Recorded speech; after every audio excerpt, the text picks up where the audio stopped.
Welcome to Cash Chats with me, Andy Webb from BeCleverWithYourCash.com. This is the podcast to help you make the most of your money. In episode 379, it's an edition of Your Money This Week, where myself and Amelia Murray, our deputy editor, are going to go through the top money stories from the last 7 days, basically telling you what's been going on, what you need to know, and if there's anything you need to do as a result. And let's get straight into it, Amelia. And what's the first story you want to chat about? Mortgage rates. It's a hot topic. Exciting. Yeah, I know. This is actually this is quite a big deal for this week. Given the chat around base rate cuts, we've, since the start of this year, we've been expecting base rate to come down. Markets were predicting, I think, like 6 or 7 cuts this year, and we've still not seen one. And as a result, we've seen 5 lenders, so HSBC, Barclays, NatWest, Accord, and Leeds Building Society, all put up their rates on Tuesday. We've seen rises of 0.1 to 0.4 percentage points across the board, which, has come as a bit of a surprise, and I think may cause a little bit of concern among kind of the homeowners there. Yeah, because we spoke last week, didn't we, about the inflation rate not dropping as much as expected. Still lower, lowest it's been in such a long time, but not as low as expected, and that probably pushing back when rate cuts might happen until later in the year and fewer of them. So yeah, this is the result. The kind of, rather than cutting rates, which is what everyone's hoping for, is pushing them up, even if it's a relatively small amount. And so far, only a smallish number of providers. I'm sure a few other people have done it since then as well. It's not great news, is it? So what can you do if you're looking to get a new mortgage deal right now? Is it a case of they're going to keep getting higher? I think it's important here, not to panic. We've had a proper roller coaster in the mortgage market since the mini budget of 2022. We saw the rate shoot up to 6%, and then they drop sharply at the start of the year, and now they're kind of starting to creep up again. I think it's probably going to be bumpy for a while. We've also seen average rates have crept up slightly the last couple of days, but there are still deals to be had. Other lenders may still follow suit, but there are still some lenders out there who are sticking, and some are even kind of cutting their prices. So, for now, but so don't panic. And your best bet is to speak to a broker who will have full view of the market, and to kind of, see kind of what their guidance is. Yeah. And of course, you can get a renew mortgage or a product transfer, which is where you just move your mortgage within the same provider and you don't have the affordability checks again. You can do that. Everyone can do it 3 months before your mortgage ends. A lot of them will let you do it 6 months before. So it's worth just looking into that. And ideally, again, your broker can advise you that getting one which you're not tied into. You've got it if you want it when the mortgage does expire. But if a better deal comes along, let's say rates do start to fall back down the other way, which we hope they do, then hopefully you can change to a cheaper one. But if for some reason they start to keep going up, because again, we never know, to say with these things, you never know for sure what's going to happen. At least you've got something locked in right now. But just do be careful when you do that you aren't going to get tied into any fees. So ideally, you don't want to be paying those fees up front. So just, have that conversation. But I'm sure we'll come back to this one. I'm sure the story will keep on going. Mm-hmm. My favorite topic at the moment. Now, it seems to be a regular feature on these episodes where we share another price increase. And this week, it is the turn of Now TV with their Sky Sports passes. What's happened here? So, if you like watching sports on TV, but you don't want to commit to an expensive contract, lots of them make you sign up for 6 or 12 months at a time. One of the things you can do is buy a day pass from Now to watch Sky Sports online for $11.99. So it's a great kind of one-off thing, or a day a month whenever your team's playing. I'm not a sports gal, so it's not really for me, but I can appreciate people love the flexibility. And I guess if you haven't got a team that is that good, occasionally. What are you saying? Because you know that I buy day passes. You're saying that Crystal Palace aren't good enough to be featured regularly. It's true. They're not. That is why I buy a day pass, because they're on every now and again. I don't want continuous access. But go on. So it's $11.99. But it's not, is it now? Not for long, basically. So it's going up to $14.99 a day on April the 30th, which is an increase of 25%. 25% is absolutely huge. When we've spoken about Spotify's price increases a few weeks ago and all the other streaming services have been doing it over the last year, they've been like £1, maybe £2, but 25%, that is absolutely massive. And I think it's really disappointing because they're doing this not because things have got more expensive. They're doing this because they don't want us to use these day passes anymore. They want us to go, well, what's the point in paying $14.99 for a day when I could spend 34, 35 quid for a month. Or if you find the special offers, there's already so many special offers every month to bring that down to between 20 and 25 quid a month. Why would I buy a day pass? So they're just trying to make us stop using it. They used to have a week pass actually, and that got quietly retired a few years ago. So I think this is maybe where we're going. And eventually it's there if you really want it, but it's not going to be the money saver that it once was, which is really disappointing. But I guess we shouldn't be surprised, because Now TV and Sky, they're a business. They're there to make money. They're not there to kind of do good things for us. Another thing that's interesting that Now have been doing recently with their Sky Sports passes, in fact, a lot of their passes, is give you a minimum 6-month term on those special offers. So again, it's that kind of, oh, it's a saving, so I'll get it. I'll sign up. I'll have that for 6 months. But do you really need it for 6 months? And ultimately, you might end up paying more money for something when you could have had for 1 month or 2 months, just because this offer seems attractive. And they seem to be pushing us down that way, getting away from what made Now TV a really good option in the first place, which was that flexibility of 1 month or 1 week or 1 day, depending on what you're watching. So yeah, really disappointing there. I have got a tip though for anyone. If you are likely to have want a Now TV Sky Sports Day Pass at any point in the next year, if you buy it now, you can only buy one of them. You can't buy more than one, but have one on your account. You don't have to activate it yet. Just have to activate it within a year. So at least you can get one pass at that lower price. I've done that. I've added that on. Crystal Palace are playing on TV in a few weeks' time, so I'll be using it then. So that's basically the only way you can beat this right now. Talking of sneaky streaming, something's going on with Amazon Prime as well, right? Yeah, indeed.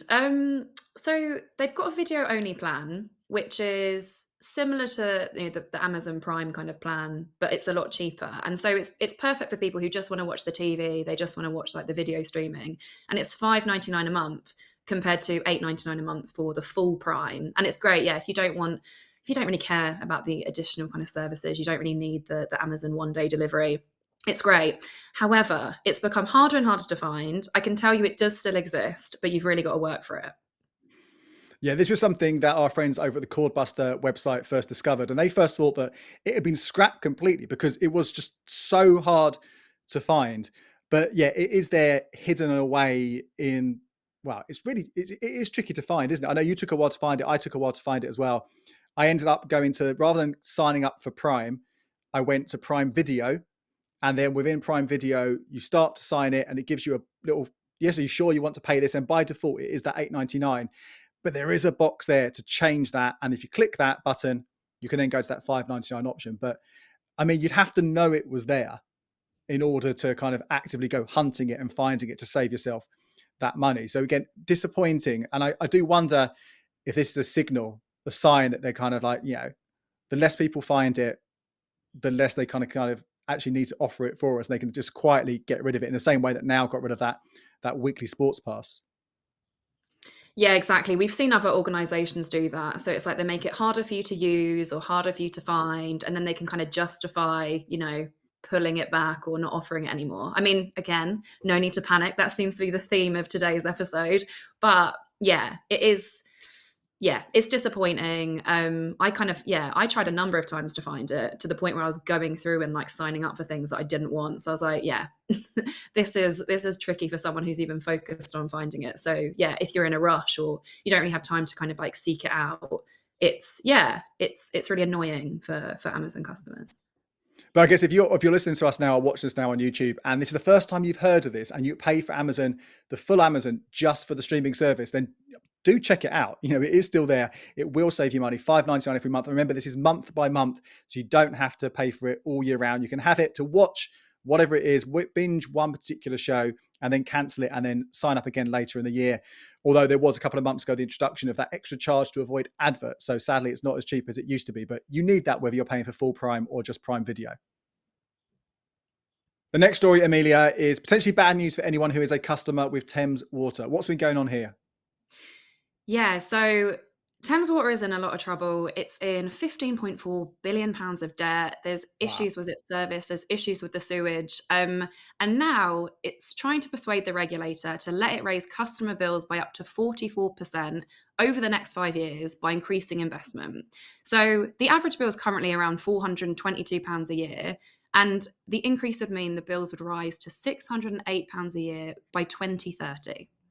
Wow, that's huge, isn't it? I mean, that's average as well. So people with bigger houses, potentially that bill means it's going to be even more. That would be a lot of money. Of course, like I say, if it happens, this might not happen, but it is scary just how much these things could go up by, isn't it? Yeah, so I mean, don't panic yet. It's already made one investment proposal to Ofwat, which the regulator has dismissed. And it's come back with this new proposal saying it wants to spend an additional £1.1 billion on top of the original £18.7 billion on environmental projects, although it's not explained or said what exactly these projects are. So we're waiting for the regulator to come back on this on June the 12th. But yeah, I mean, there's also talks about the government kind of taking over Thames Water as well. So it's sort of sit tight and see, basically. Yeah, I mean, they're not the only water company that's struggling as well. This is a kind of a bigger issue that seems to be going on. And a lot of it, most likely stems from the fact they were all privatized back in the 80s. So again, as we said with Amazon, as we said with Sky, and now their businesses, effectively, they're not doing it for our benefit. They're doing it to make money.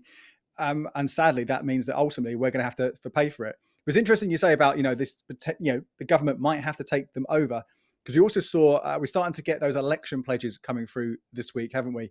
And there was one from Labour saying they are going to nationalise the trains if they come to power, because again, a lot of the problems that we have with trains right now, a lot of that does come from that privatisation that happened. So if they get elected, that could be something we see. Although, of course, you could argue that a lot of the trains, that's already happened de facto, because the government's taking on a lot of those, like LNER is already government run after Virgin Trains had all sorts of problems. So that's what Labour are saying. But Conservatives have also got a policy that was sort of leaked at the weekend, or rumoured at the weekend, haven't they? Yeah, I love these leaks slash rumors. Yeah, they're the only thing you can count on, really. But the Times has reported, citing government sources, that Jeremy Hunt is planning to announce a cut to stamp duty in the autumn budget. So stamp duty is the tax you pay when you buy property, and how much you pay depends on the value. Um, so right now, you currently pay stamp duty on properties that cost above £250,000, and apparently plans have been drawn up already to increase the threshold to £300,000. Yeah, this is England, isn't it? Obviously, there's different rules in the rest of the country. They might do different things, if they might do something similar. But this is all obviously precedented on the fact that Conservatives getting into power. And I think the article said that there could be another, fiscal event, which is basically an autumn statement in October time, where this and other policies might be announced. But we might have had a general election by then. The Conservatives might not even be in power anymore. So it's interesting when this stuff leaks through and comes out, and it's kind of like, yeah, okay, they're trying to get people to vote for them, but a lot of the time these things may never happen. Even if they get elected, they may never happen. But yeah, an interesting one for people who are, looking to buy a home potentially. If this happens, you might be able to save a small amount of cash on that transaction. Talking of the government, there is another story you picked out around childcare that's being rolled out, the childcare scheme that's being rolled out, and how it doesn't look like it's going to go to plan. What's been happening here? Yeah, I mean, this is one of those things that should be amazing. So the plan is by September 2025, all eligible preschool kids of working parents will be able to get 30 hours of free childcare each week during term time. So, it's a really popular thing, the free childcare, it's really helpful for working parents. But by this time, they'll need 40,000 more childcare staff to provide 85,000 more places for the children. So all of this is around, they're trying to expand the scheme basically to cover different age groups. So right now you can get 15 hours a week of free childcare for kids between 9 months and 3 years, and eligible kids between 3 and 4 can get the 33 hours. So there's a lot of work to do, and they're really trying to broaden to cover, more kids basically. However, you know, everything kind of takes time, and you want to kind of put things in place, and a gentle rollout or maybe even a pilot scheme might be helpful, which was the initial plan. However, the Department for Education has now scrapped the pilot, which was the initial plan. And an official report has said that this is going to cause some issues, and it's quite worrying, because essentially, when they've done this before, so there was a rollout back in 2017, and they said that the pilot scheme was essential to the success of it. Um, and it's quite concerning to not only parents but childcare providers. Like, it's a lot of pressure on them to kind of retain staff and to make sure that the funding's in place and that they have kind of places for the children when the scheme does expand. Yeah, I think a lot of people, they've known this coming for a while. I think it's been welcomed by a lot of parents. They get the access to free childcare, but you have that expectation. If it's said it's going to happen, that it will happen and you'll be able to get it. But if the places can't recruit staff, if they don't have the capacity to do this, then either people are going to be disappointed or standards aren't going to be what's required. So it's certainly one, if you're a parent, to keep an eye on this and to see what, of the kind of eligible kids as this goes through, whether this does come through as initially promised. There's another promise as well that doesn't look like it's been fulfilled just yet. And this is probably our last story we'll talk about today. This is around ISAs, the new ISA rules, which I've told you guys about a few times already before they came into play. The idea that you can have now add money to as many new ISAs as you like of the same type without those restrictions, only up to that capacity of £20,000 a year. And it's great idea, loads more flexibility, gets rid of a lot of that complication that you used to have with ISAs before. So really good news. But the Mail is reporting that sadly, not all is good in this situation. It's not actually happening on a lot of the cases. No, it's essentially like in theory versus in practice. And so in theory, as of April the 6th, you should have been able to open as many ISAs as you like, as long as you don't exceed the allowance. That's, lifetime ISAs are the exception. So you can still only open one of those in each tax year. However, the big banks, Barclays, HSBC, Lloyds, those guys, are not, they haven't implemented the rules yet. So when the Mail went to them and asked, can you open a cash ISA and say a fixed rate ISA with you? They said that you cannot do this in the same tax year. So they did some research on 16 providers, and only Skipton, Nationwide, Paragon, Aldermore and Zopa offer that flexibility, but they've been doing it for a while. Yeah. So those providers set up their ISAs like in that way, so you could mix and match. So that's not kind of like a new yay. You're kind of like getting on board with the new changes. They've been doing it for ages. So yeah, and there's kind of other stuff as well, like around partial transfers in and out.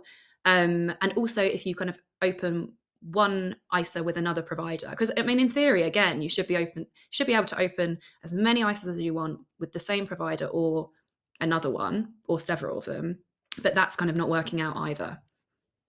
Yeah, it's a real shame that this is the way it is. But I don't necessarily blame the banks and building societies, because the guidance they were given by the government came really late.